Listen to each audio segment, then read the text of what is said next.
Kalau bisa beli buah, kenapa tidak? Kalau bisa beli sayur, kenapa tidak? Kalau bisa beli ikan, kenapa tidak? Gitu. Ini kadang-kadang orang pelit pada diri sendiri.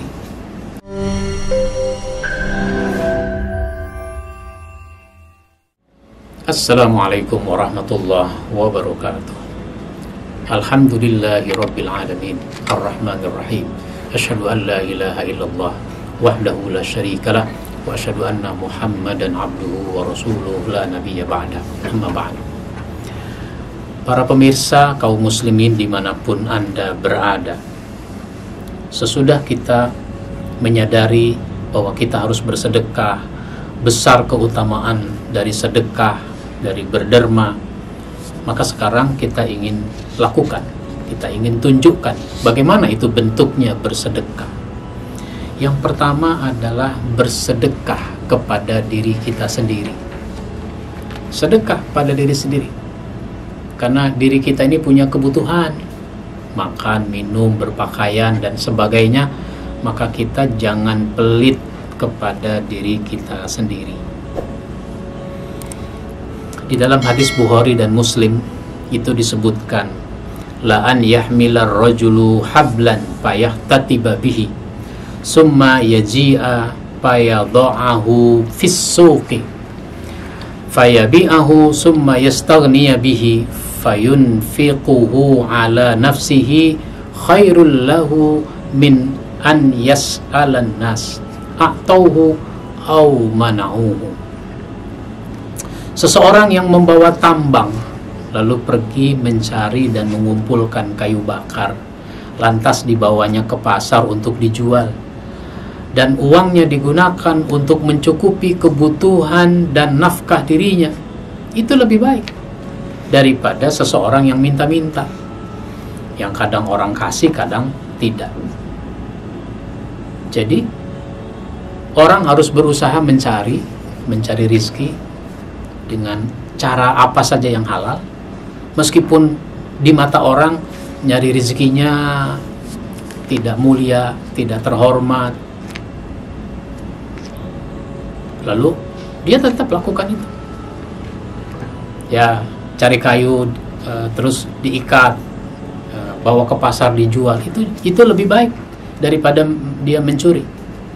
Nah, kalau mencuri saja sudah tidak mulia, apalagi kalau mengemis saja sudah tidak mulia, apalagi kalau mencuri, apalagi korupsi. Nah, itu begitu. Maka dia bisa penuhi kebutuhan dirinya. Ya, kalau banyak orang mencari rezeki itu tidak pakai modalnya cuma tenaga saja. Misalnya jadi pemulung. Jadi pemulung kan nggak pakai modal. Maka orang cukup disebut mulia dia itu lebih baik daripada dia mengemis. Ada orang nanya, bagaimana kalau ngamen? Nah, kalau ngamen kan nyanyi. Maka kalau memang dia nyanyi, ya nyanyi aja. Nah, cuma kadang-kadang susah membedakan antara ngamen dengan ngemis. Kenapa? Karena si pengamen ini kalau udah dikasih uang, dia berhenti. Dia berhenti. Lagunya belum selesai. Jereng baru nyanyi dua kalimat, dua baris, dikasih uang 1.000 misalnya, udah dia berhenti. Nah, kalau begitu ya sama dengan pengemis. Yang pertama begitu, berderma pada diri sendiri. Jadi orang jangan pelit pada diri sendiri. Makan misalnya, makan sih nasi sama kecap sama kerupuk, jadi yang penting kenyang. Nah, bukan begitu. Kalau bisa beli buah, kenapa tidak? Kalau bisa beli sayur, kenapa tidak? Kalau bisa beli ikan, kenapa tidak? Gitu. Ini kadang-kadang orang pelit pada diri sendiri. Nah, yang kedua adalah berderma kepada keluarga. Punya istri, punya anak, punya orang tua, punya saudara, punya siapa saja yang ada di rumah kita, itu tanggung jawab kita. Berdermalah kepada keluarga. Berbagilah pada keluarga, jangan pelit. Di dalam hadis riwayat Ahmad, Rasulullah sallallahu alaihi wasallam bersabda, "Innallaha yuhibbul 'abdal muhtarif." Sesungguhnya Allah suka cinta kepada hambanya yang berkarya lagi terampil. Wa man kadda ala iyalihi kana kal mujahid fi sabilillahi azza wa jalla. Barang siapa yang bersusah payah mencari nafkah untuk keluarganya, dia seperti orang yang berjuang di jalan Allah. Jadi kalau orang lagi mencari nafkah, ya, mencari nafkah untuk memenuhi kebutuhan dirinya, kebutuhan keluarganya, lalu ternyata dia meninggal dunia dalam perjalanan mencari nafkah, insya Allah matinya termasuk mati di jalan Allah. Itu matinya di jalan Allah, meskipun matinya di jalan tol. Jangan dibilang dia berjihad di jalan tol, bukan di jalan Allah, jangan ngomong begitu. Jadi dia berjuang di jalan Allah meskipun matinya di jalan tol. Nah, itu begitu. Jadi berderma pada keluarga. Maka orang jangan pelit. Sehingga dulu ada seorang wanita di zaman Nabi namanya Hindun. Hindun punya suami namanya Abu Sufyan. Abu Sufyan kalau ngasih duit nggak cukup, padahal dia punya. Maka Hindun bertanya pada Rasul, ya Rasul, suami saya kalau ngasih duit nggak cukup, padahal ada. Kalau saya ambil, bagaimana di sakunya? Kata Nabi, ambillah untuk mencukupi. Nah, jadi boleh. Makanya perlu ada kesepakatan ini antara suami dengan istri. Ada standar berapa uang belanja harian, misalnya begitu.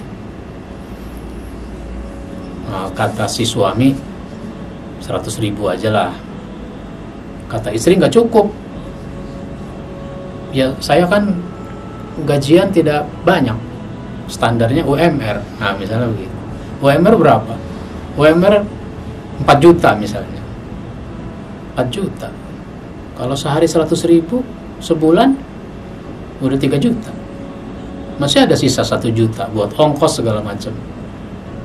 Jadi cukup-cukupin lah ini 100.000 misalnya begitu. Belum lagi harus berbagi pada orang tua, berbagi pada keponakan dan lain-lain. Ya udah 100.000 ini cukup-cukupin. Nah misalnya begitu, sepakat itu 100.000. Suatu ketika suami ngasihnya 75. Nah si istri ngambil lagi di sakunya si suami 25. Ya boleh, kalau memang begitu perjanjiannya. Jangan kurangnya 25 ngambilnya 50, apalagi 100. Nah, itu tidak boleh. Jadi berderma pada keluarga. Nah, baru yang ketiga, berderma pada orang lain. Pada orang lain, berbagi pada orang lain. Ada orang miskin, ada anak yatim dan sebagainya. Maka orang harus menginfakkan hartanya sehingga dia dirasakan manfaat hartanya bagi orang lain, meskipun tidak banyak yang bisa dia berikan. Bukan soal banyak dan sedikit, tapi soal berbaginya. Punya uang sedikit, tapi bagaimana supaya bisa sedekah dalam jumlah yang banyak? Yang sedikit itu dibelikan bahan makanan, terus dimasak jadi banyak. Dia bisa ngasih makan kepada 5 orang, 5 piring misalnya begitu. Coba kalau dia belikan nasi di warung 5 piring, 5 porsi, itu 100.000 misalnya. Itu tidak cukup uangnya. Tapi kalau dia masak sendiri, apalagi beras sembako, beras bansos itu masih ada, bisa dimasak, dia berbagi pada orang lain. Nah yang terakhir, yang keempat adalah berderma dalam perjuangan di jalan Allah. Jadi dia menginfakkan hartanya juga untuk perjuangan di jalan Allah.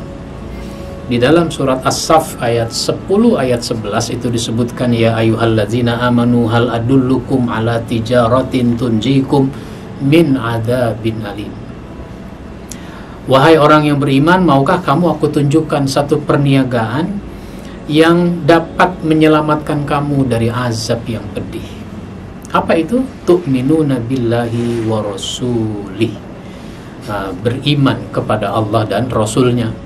Kemudian wa tujahiduna fi sabilillah, berjuang di jalan Allah, bi amwalikum wa anfusikum, dengan hartamu, dengan dirimu. Nah ini, bi amwalikum wa anfusikum, dengan hartamu, dengan dirimu. Bukan bi amwalikum wa anfusihim, dengan hartamu, dengan jiwa mereka. Bukan bi amwalihim wa anfusihim, dengan harta mereka, dengan jiwa mereka. Lah kamu ngapain?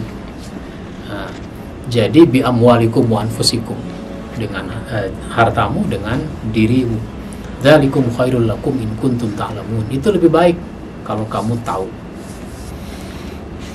Oleh karenanya, dengan maunya berderma dengan harta di jalan Allah, itu para sahabat menjadi orang yang sangat mulia, sangat dihormati di hadapan Allah Subhanahu wa ta'ala. Sehingga dulu Rasulullah kumpulkan para sahabat, ternyata Rasul kumpulkan sahabat untuk menghimpun dana buat perjuangan. Sahabat nggak tahu, yang bawa uang ngasih, yang tidak bawa uang ngomong. Sampai ada sahabat namanya Abdurrahman bin Auf, ya Rasul, saya menginfakkan 40.000 uang emas, 40.000 dinar. 1 dinar itu berapa? 2 gram. 1 dinar 2 gram, 4 gram. 1 dinar itu 4 gram. 4 gram sekarang berapa? 4 juta. Ini 40.000. 40.000 kali 4 juta. Nah, masih ditambah lagi dengan 40.000 uang perak. Nah, uang dirham. Ternyata masih ditambah lagi 500 ekor kuda. 1 ekor kuda berapa? Ini kuda buat perang, bukan kuda buat delman. Bagus kualitasnya. Kuda buat perang. 500 ekor. Masih ditambah lagi 1.500 ekor unta. Wah, begitulah infaknya Abdurrahman bin Auf. Luar biasa. Oleh karenanya, penting bagi kita yang saleh punya harta yang banyak, agar manfaatnya juga banyak untuk kebaikan. Mudah-mudahan kita bisa laksanakan sehingga harta kita berguna bagi diri kita, keluarga kita, orang lain, dan untuk perjuangan di jalan Allah. Mudah-mudahan bermanfaat. Jangan sampai kita jadi orang yang bakhil, orang yang kikir. Wabillahi taufiq wal hidayah. Assalamualaikum warahmatullahi wabarakatuh.